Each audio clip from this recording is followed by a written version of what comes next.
Ubos. Ubos ang oras mo mga kaibon pag may kahuntahan ka. Lalo na pagka maalam sa color genetics. Abay, kilala nyo na naman siguro to mga kaibon, no? Ito yung lagi kong kahuntahan, ha? Chat-chat, tas madalas tumatawag. At kasama po natin to lagi, together with Joey Atienza. Pupunta tayo sa iba't ibang mga aviary naman, ha? Nakakatuwa. Ay siguro kilala nyo na to mga kaibon, ha? Matagal na to eh. Bukod sa veterano, talaga namang iba-ibang passion ito, ha? More on knowledge and research mga kaibon. Kaya ko ito nabanggit, sinabi nga niya, bro, palagay ko marami pa talagang hindi nakakaalam na napakaraming species ng lovebirds. Hindi lang itong I-ring group at saka Rosicolis. Sabi ko nga, no, hindi ko na-realize yun, ha. Tama ka. Palagay ko, lalo na, marami ng mga baguhan ngayon, no? At kailangan maliwanagan sila. Napakarami po ng species ng lovebirds or agapornis. Agapornis po kasi yung scientific name. Wala akong ibang sinasabi kung di ito, ha. Tingnan nyo mabuti mga kaibon. Ayun naman, Professor Rupert Bernabe, mga kaibon, aba? Ewan ko pag hindi nyo pa ito nakilala, no? Sa dami ng mga naisbahagi nitong kaalaman at nagbablog din po sila nung mga nakaraan. Alam nyo na yun mga kaibon, buong Pilipinas, nagpupunta itong mga to. Rupert Bernabe. Ayun, di ba? Ang ganda naman ng ngiti naman. Kasi nagkauntaan kami, sabi ko nga, no, kailangan natin linawin to. Lalo na sa mga baguhan. Marami pong species ang agapornis, hindi lang po 5 na madalas na naririnig nyo. Yung Rosicolis nga, yung Alps 1, at yung I-ring group, yung 4 na I-ring group. Ito po mga kaibon, no?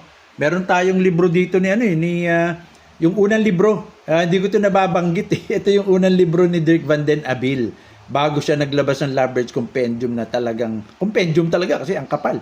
Kompletong-kompleto. Pero ito, ang maayos dito yung libro na to. 2005 pa to. Nakuha ko yata to. 2006 o 2007. Ito mga kaibon, no? Ayan, no? Teka ha. Ayun.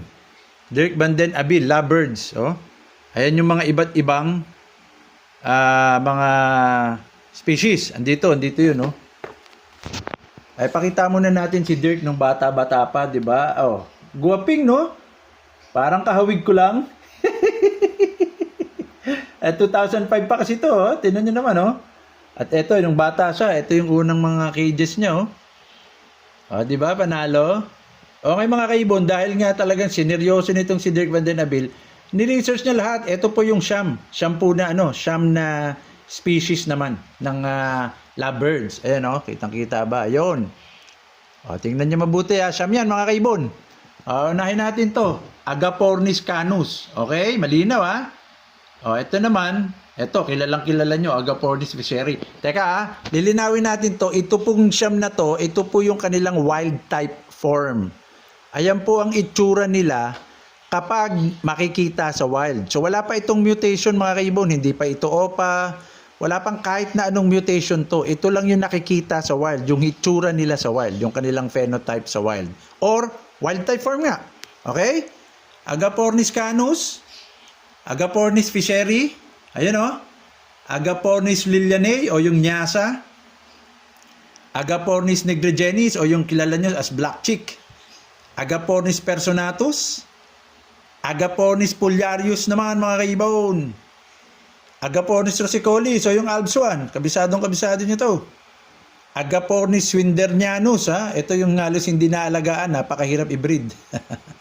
At Agapornis taranta. Ayan, shampoo yan mga kaibon, Sa mga baguhan, ayan po, ang dami pong species mga kaibon. At 4 po dito yung I-ring group. Ito, kung mapapansin nyo, yung I-ring nila, Fisheri, Lilianae or Nyasa, Nigrigenis, at Personatus. Ibig sabihin, yung 4 po na yan, yung I-ring group, fertile po yan. Pag pinagkasakasan nyo, yung magiging anak, fertile din. Okay? Ito yung kilala natin, Rosicolis. So, yun yung madalas na meron sa atin Pero ngayon, meron pong mga collector na talaga namang sulit na sulit at sinulit niya at pinaggastosan niya. May canus siya, may foliarius, yung intindi ko, pati taranta. Okay mga kaibon. mas maganda ang kuha at binigay sa atin ni Rupert. Mas kasi buong buo buong buo ang ito si Rupert buong buo yung pinakita niya sa ating sandali kasi yun yung picture na yun ito buo talaga. Courtesy naman ni Rupert. Ayan yung Agapornis canus Thank you Rupert Ito dito sa napag-usapan natin at kailangan talagang malinaw ito. Galing kay Rupert ito mga kaibon naman. Agapornis fishery, I-ring group. Kabisado nyo, non-opal lahat yan Wala pong opaline dyan At yan po yung wild type form ng bawat species. Okay? Fishery. Agapornis lilianae. Or yung nyasa.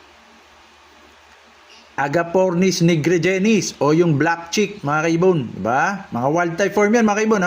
Kabisaduhin nyo po, yan po yung mga wild type form Ito, nag-vlog na tayo, so malalaman nyo na. Yan po ang mga wild type form ng iba't ibang species. Siyam po yung species ng Agapornis o ng mga lovebirds. Ayun naman, kabisado na to. Personatus, Agapornis personatus, wild type form. Agapornis foliarius naman. Agapornis foliarius. Ayun, Agapornis rosicolis o yung Alps 1, mga kaibon kabisado nyo nga talaga yan. Ayun, Agapornis swindernianus. Meron pong ganyang lovebirds, mga kaibon. Kaya lang, wala po nakakapag-alaga. Sobrang hirap. Sobrang mailang. Sobrang selan. At Agapornis taranta naman. Ayun, mga kaibon, isa-isa, ibalik natin para madahan-dahan yung makabisado. Dali. Taranta, swindernianus, rosicolis, foliarius, personatus, nigrigenis, lilianae, fishery, at canus or Agapornis canus. Ayun mga kaibon. Kaya po napakagandang paglilinaw nung nabanggit sa akin ni Rupert na marami pang di nakakalam niyan bro. Ayun. Salamat Rupert at ngayon na ipamahagi uli natin. 10 yung species na yan ng African lovebirds. Okay? So ngayon, pag may nakita kayo, magugulat kayo, ay lovebirds din pala ito. Tama po. Yung canus, lovebirds din. Yung foliarius, lovebird din po yan. Yung taranta, swindernianus, lovebird din po yan. Okay? So may mga nag-aalaga na rin po dito niyan. At nakakatuwa. Sana nga dahan-dahang dumami na. Okay po, nilinaw lang natin 10 ang species ng mga lovebirds. Okay? Ayun po mga kaibon. Salamat Rupert, salamat. Hasta la vista.